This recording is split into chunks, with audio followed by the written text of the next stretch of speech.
Alright everyone, we start off today with another time in which Joe Biden says something that's actually true, which is that communism is a failed system, universally failed, and socialism is not a proper substitute for it. Now, he was saying this in the context of going over, he was in Germany meeting with Merkel, and was asked about communism in the context of Cuba, and lo and behold, finally he says something that's actually sensible, which means he must have gone off script and thought it was 1950 again or something, in all honesty. And let's face it, this is probably grandstanding. I'll get into why I think he would do this particularly. First and foremost, though, down below there will be a pinned comment with links to 3 other video hosting sites that I use. I'm not including Dailymotion today because they deactivated my account.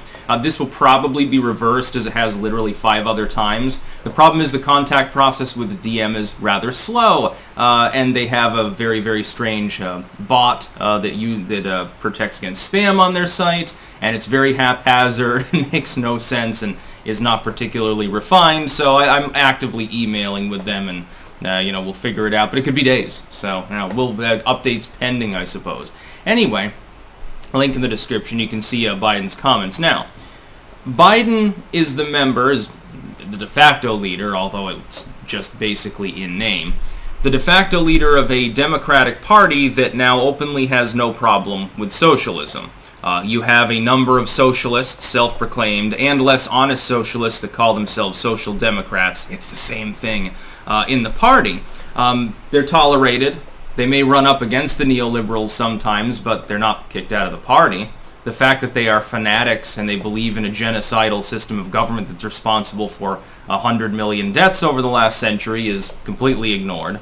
Their proposals are promoted in part or in full by many liberals, for instance, critical race theory, which openly proclaims Marxism as one of its influences, and yet he's calling out communism. So why would this be? It's probably due to polling. That's all it is. Optics and polling. The Democrats said, well, Cuba's having this, huge crisis, and the protests are still ongoing, which is kind of different, actually, because usually the people get gulagged really quick, and that may show that the regime is having problems controlling the situation, so Cuba's government may fall. I'm not necessarily predicting that at this point, but it's possible for the first time in many decades, and so the Democrats said, look, number one, we've got a problem because, Florida's a swing state. Leans slightly red, I would say, at this point. Trump expanding his lead there, despite Bloomberg pouring 100 million of ads into the state. Trump still managed to win by like 3 points. That's pretty good. And by the way, that margin's actually pretty high by Florida standards. That's pretty good. Part of it was Bernie Sanders praising Fidel Castro. When he praised Fidel Castro during the last election, I said, well, the Democrats just threw Florida. Oh boy, was I right. Actually, the margin was larger than I expected. Cuban voters lean red anyway. They poured out in droves to cast their ballot for Donald Trump, partially because the Democrats are now adopting platforms, some of them, not all of them, but some of the more vociferous members of the actual party. AOC, she's always wants the limelight because she's egotistical and crazy. Bernie Sanders, he's at least recognizable, 2-time presidential primary loser, but he's a top-ranked senator. Some of these others, Tlaib, certainly Ilhan Omar, a little bit less than AOC, but, plays sort of second fiddle almost, but online she's got quite a presence. These people are socialists. That's what they are. They believe in the same kind of system that is used in Cuba. I love it when Bernie muddles through things and says, well, yes, I'm a socialist, but I believe in the Nordic model of socialism. No, you don't. you believe in mass business deregulation and a lower business tax rate, Bernie? I don't think that's what you're actually suggesting, but that's the problem. See, that's the Nordic model.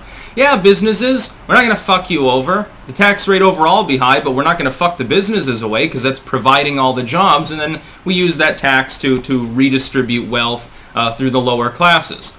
So the rich stay rich. In other words, they may get paid a bit less, but the business overall is not being abused. It's not like the Cuban system. It's not like Venezuela. It's not like a government that comes in and nationalizes you because you lost a penny. It's not like China's system. It's very capital. Compared to the U.S. business situation, it almost arguably is more capitalistic. But Bernie Sanders will lie to people And he lies less than some of the others. AOC won't use the term socialist. She's a social democrat. Yeah, what he said, she says after Bernie speaks, but also I have a vagina and, I like democracy a little bit more. Hush hush about that socialism stuff. I think that Biden is acknowledging the evils of communism because the Democratic Party is increasingly perceived as being communistic, socialistic, and therefore fanatic and wrong.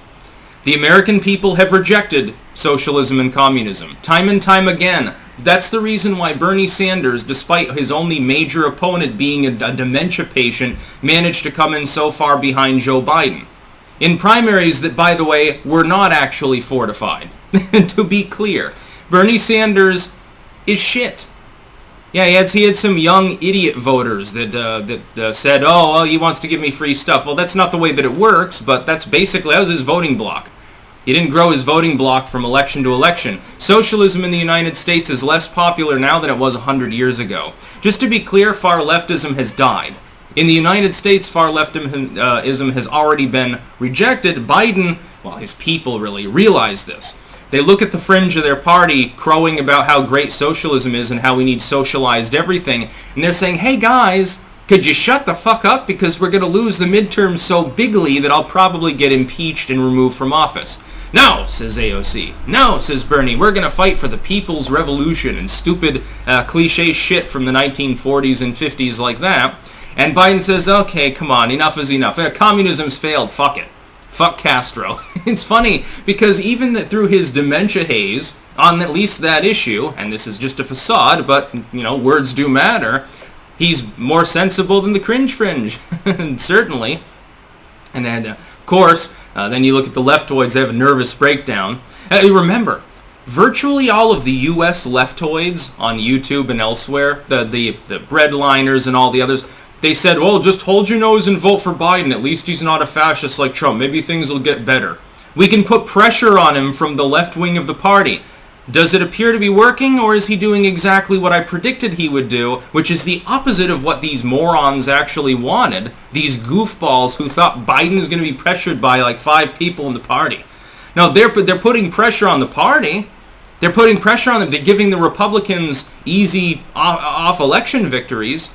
To be clear, in the last few special elections that have been held, runoffs and so forth, the Republicans have grown their wins in Republican districts and flipped Democratic districts at the same time. This is despite supposedly being fractured and insane and overrun with fascism and bigotry and everyone hates them and the big lie and all this stuff. This is despite 24/7 wall-to-wall negative propagandistic coverage from the entire corporate media.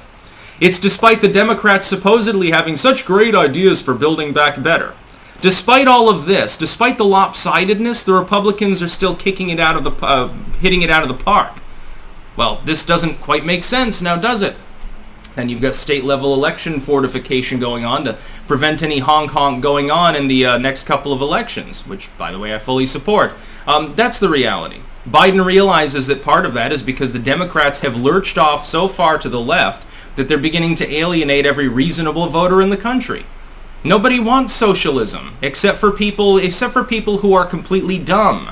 Idiots want socialism. Stupid people want communism. You know who doesn't want communism? People who have to exist under communist systems. That's why the riots are happening in Cuba right now. That's about all. Peace out.